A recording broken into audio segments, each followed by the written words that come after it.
Good morning friends, welcome back to my new vlog.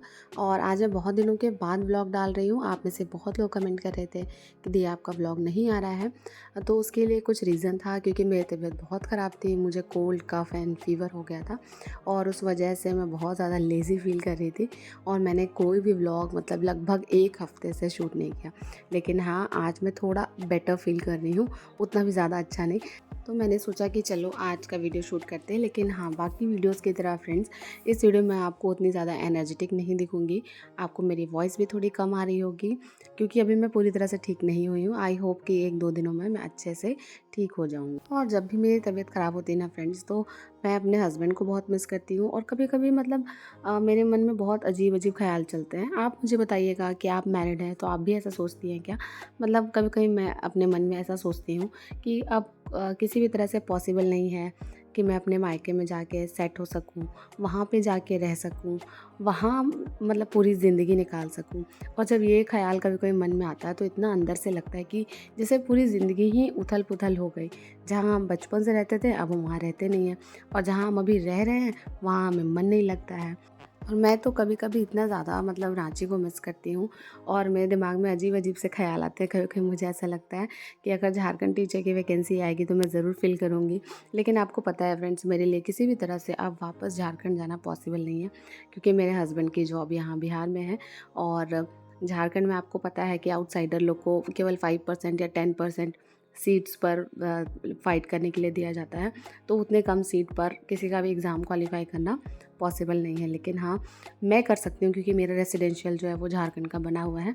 पर ऐसे तो फिर दोनों अलग-अलग हमेशा के लिए रहेंगे। ख़ैर छोड़िए, बस मैं इतना कह सकती हूँ कि जब भी मैं बीमार होती हूँ या फिर मेरी लाइफ़ में कोई टफ़ फ़ेज़ चल रहा होता है, तो I miss my family a lot and my husband too. और मुझे ऐसा लगता है कि कम से कम दोनों में से एक भी मेरे पास होते तो मैं थोड़ा ज़्यादा बेहतर फ़ील करती। लेकिन ऐसा नहीं है, मतलब अभी मुझे अकेले ही रहना पड़ता है। और आप यहाँ पर देख रहे होंगे कि मैं बहुत अजीब-अजीब सा फ़ेस बना रही हूँ, क्योंकि मैं अंदर से अच्छा फ़ील नहीं कर रही हूँ। और यहाँ पर मम्मी जी मुझे चाय ला कर दे रही थी, तो मैंने तो कहा था कि मैं चाय नहीं पीऊँगी। बट हाँ, उन्होंने मुझे आधा कप दे दिया है, तो कोशिश करूँगी पीने की। उतना अच्छा मुझे आजकल मीठा टेस्ट लग नहीं रहा, क्योंकि जब हमें सर्दी होती है ना फ्रेंड्स, तो हमें केवल तीखा-तीखा खाने का मन करता है। बस वही मेरी हालत है अभी। और अभी ना मैं आ गई हूँ रूम अरेंज करने के लिए, और बहुत दिनों के बाद अपना रूम अरेंज करूँगी। आपको पता है, लगभग 1 हफ़्ते से तो इतना गंदा है मेरा घर, मैं आपको बता नहीं सकती हूँ। आप चाहे कितना भी काम करने के लिए किसी को हायर कर लीजिए, लेकिन अगर आप अपने रूम पर, अपने घर पर ध्यान नहीं देंगे ना, तो वो सफाई हो नहीं पाती है। और क्योंकि मेरी तबीयत ख़राब थी, मैं जैसे तैसे तो स्कूल उठ कर जा रही थी। और आज थोड़ा ठीक से जाऊँगी तो स्कूल में ही पढ़ाऊँगी, नहीं तो उतने दिनों से तो मैं बहुत लेज़ी की तरह क्लास लेती थी। और जब हमारे अंदर एनर्जी कम होती है तो हम बच्चों को डाँट भी नहीं लगाते, तो बच्चे ना बड़ा खुश होते थे। एक बच्चा मुझे कह रहा था, मैम आपकी तबीयत हमेशा ख़राब है, आप ना आपकी तबीयत ख़राब होती है तो आप हमें डाँटती नहीं हैं। और ऐसे मैं उनको डाँटती हूँ।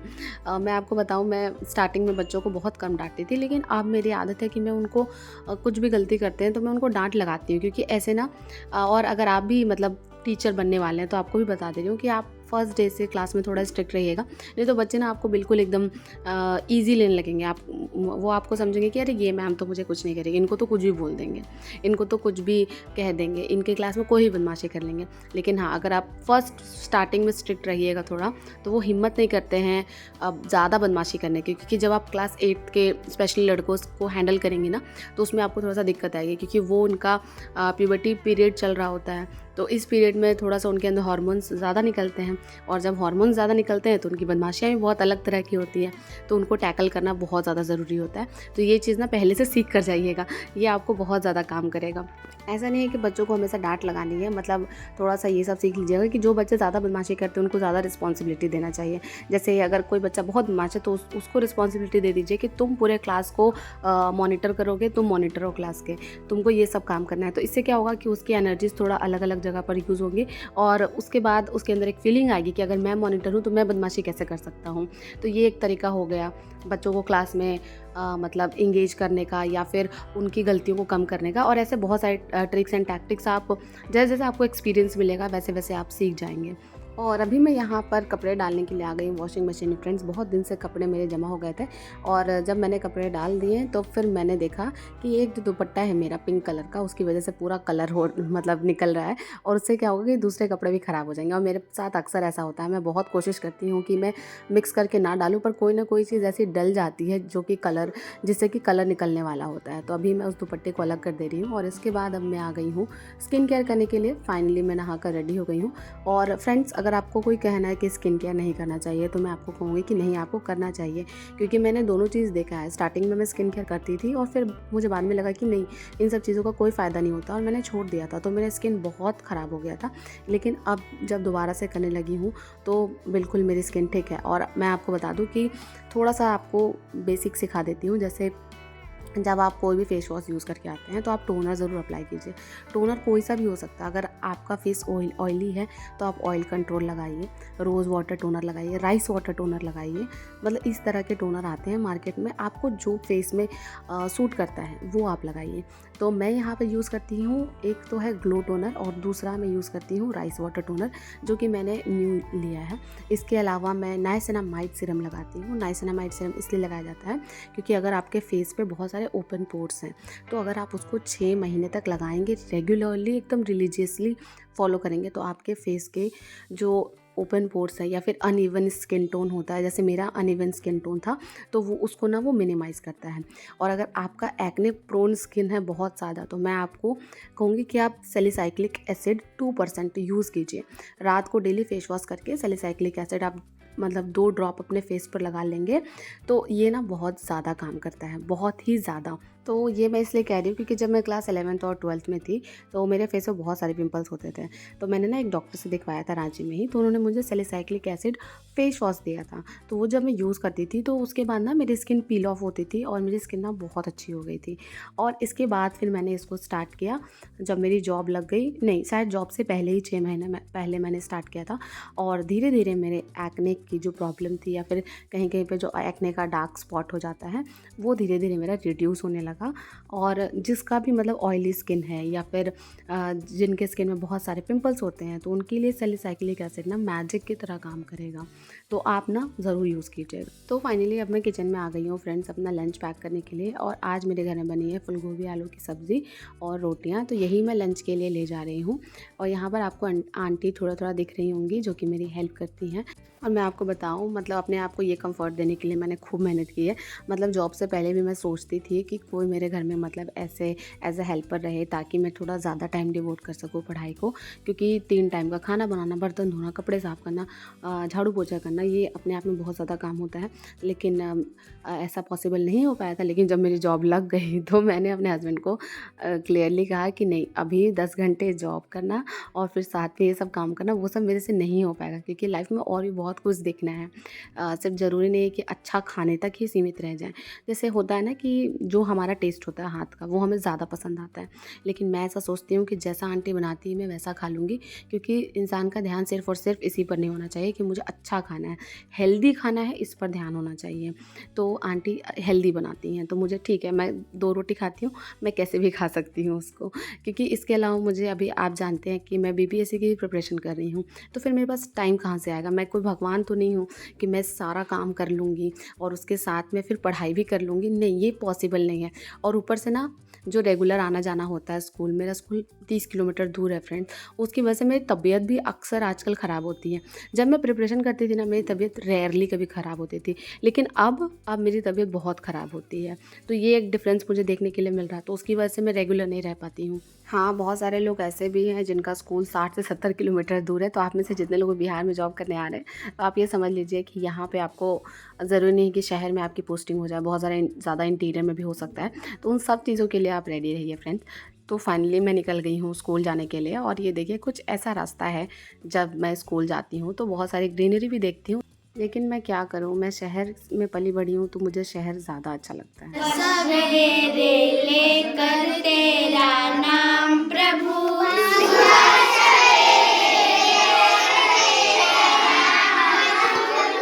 एक साथ गाओ, एक मिनट चुप रहो तुम लोग। एक साथ गाएगा सब लोग, आगे पीछे नहीं, इतना कम बच्चा है फिर भी अच्छे से नहीं गा रहे हो। चलो फिर से। सुबह सवेरे लेकर तेरा नाम प्रभु। और अभी देखिए हमारे स्कूल में बच्चे जो हर दिन 250 आते थे लगभग, अभी कितने कम बच्चे आते हैं। रीज़न ये है कि सारे बच्चे जो है ना, वो काम करने चले गए हैं अपने पेरेंट्स के साथ ईंट भाटा पे, जहाँ पर ईंटें बनती हैं वहाँ पे। और जो बचे खुचे बच्चे हैं वो सारे जाते हैं, अभी धान की कटाई हो रही है तो धान काटने के लिए। तो इस वजह से संख्या बहुत ज़्यादा कम हो गई है स्कूल्स में। तो जितने बच्चे आते हैं उन्हीं को पढ़ाती हूँ, और बाकी पेरेंट्स जो आते हैं उनकी काउंसलिंग करती हूँ, उनको बताती हूँ कि आपको अपने बच्चे को स्कूल क्यों भेजना चाहिए। तो पेरेंट्स ना सामने से बोलेंगे, मैडम अगर काम नहीं करेगा तो आप खिला दीजिएगा। तो ऐसे में मैं भी कभी कभी समझ नहीं पाती कि उनको मैं आंसर क्या करूँ।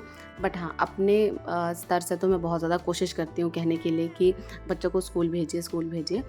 लेकिन वही है कि मेंटालिटी आप सबकी चेंज नहीं कर सकते। ये चेंज करने में ना एक बहुत बड़ा टाइम लगेगा, 5 साल 10 साल का टाइम लगेगा, तब जाके लोग समझेंगे कि मुझे बच्चों को डेली स्कूल भेजना है। क्योंकि अगर वो डेली स्कूल आएंगे तो इसमें उन्हीं की भलाई है। लेकिन अभी पेरेंट्स नहीं समझता, अभी पेरेंट्स जस्ट बच्चों को देखते हैं कि जब फ्री हो तो स्कूल जाओ, और जब काम का टाइम है तो काम करने चलो। तो ऐसी स्थिति रहती है बिहार में स्कूल्स की।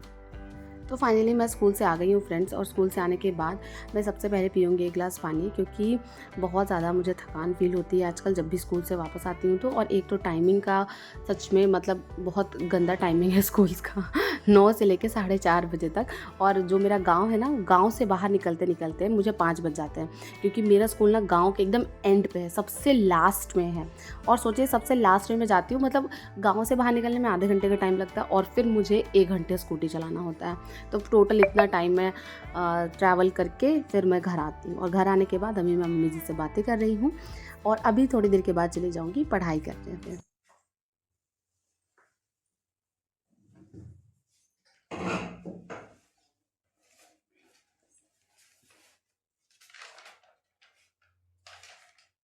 हे फ्रेंड्स, तो फाइनली शाम के 7 बज गए हैं और मैं पढ़ाई करने आ गई हूँ।